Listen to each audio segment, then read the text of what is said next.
Students next question हमारा question number 16। Describe 2 causes of deforestation. हमने बताने हैं डिफॉरेस्टेशन यानी कि जंगलात के कटाव की 2 वजूहात बतानी है कि जंगलात जो हैं ये क्यों काटे जाते हैं। Answer is deforestation is done for using the land for various purposes. Deforestation यानी कि जंगलात इसलिए काटे जाते हैं क्योंकि हम ज़मीन को मुख्तलिफ मकासद के लिए यूज़ करना चाहते हैं। For example pasture, urban use etcetera. हम चाहते हैं शहर आबाद करने के लिए ज़मीन को साफ़ करना।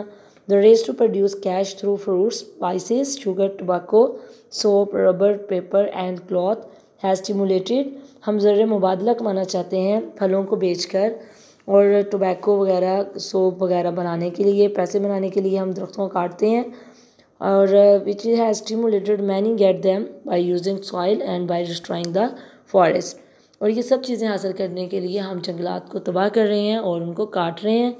Question number 17। Right the names of 2 endangered species in Pakistan. Endangered species students, endangered species हम उसको कहते हैं ऐसे स्पीशीज़, ऐसे जानदार जिनकी ज़िंदगी को ख़तरा हो, जिनके सफ़ाई हस्ती से मिट जाने का अंदेशा हो, उनको हम क्या बोलते हैं, एंडेंजर्ड स्पीशीज़। तो हमने 2 नाम बताने हैं। Number 1 is Indus dolphin and number 2 is Marco Polo sheep. Question number 18। What do you mean by extinct species. Extinct species से क्या मुराद है।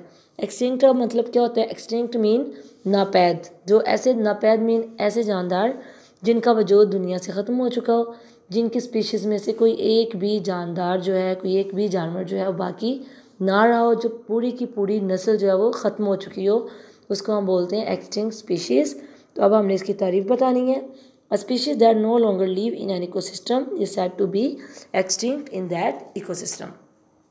ऐसी स्पीशीज़ जो इकोसिस्टम से ख़त्म हो चुकी हो और उसका कोई भी जानदार उस इकोसिस्टम में ना पाया जाता, उसको हम एक्सटिंक्ट स्पीशीज़ बोलते हैं।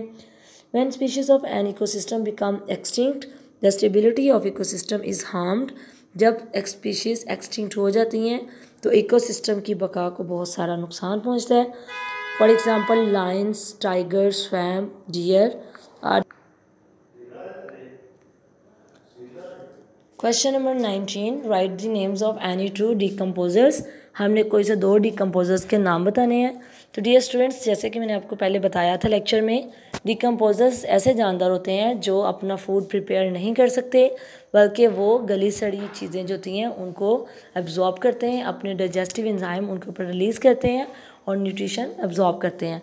तो अब हमें इनके नाम बताने हैं। और number 1 is bacteria and number 2 is fungi are the examples of decomposers. Question number 20। What is habitat of Marco Polo sheep. Marco Polo sheep जो है इसका हैबिटेट क्या है, मतलब ये कहाँ रहती है, कहाँ पाई जाती है। Answer is Marco Polo sheep are mostly found in Khunjerab national parks and nearby areas. Marco Polo sheep जो है ये ज़्यादातर खंजराब और खंजराब पार्क और इसके करीबी इलाके जो इसके आसपास पाए जाते हैं वहाँ पे रहती हैं। Dear students, our next topic is short question for homework. तो जो क्वेश्चंस मैंने आपको पढ़ाए हैं, समझाए हैं, उन्हीं क्वेश्चंस का आपने होमवर्क करना है। या तो आपने सारे करने हैं, लेकिन होमवर्क करने के लिए आपको जो है क्वेश्चन जो दिए गए हैं वो हैं 10 क्वेश्चंस। तो आपने इन क्वेश्चंस को याद करके तो होमवर्क करना है। और होमवर्क करने के लिए आपने जो जगह आपको, जो स्पेस आपको आपके पैक के अंदर प्रोवाइड किया गया है, उसको आपने यूटिलाइज़ करना है, ठीक है। और अच्छे तरीके से काम करना है सब बच्चों ने, और अपना बहुत सारा ख्याल रखना है। अल्लाह हाफिज़।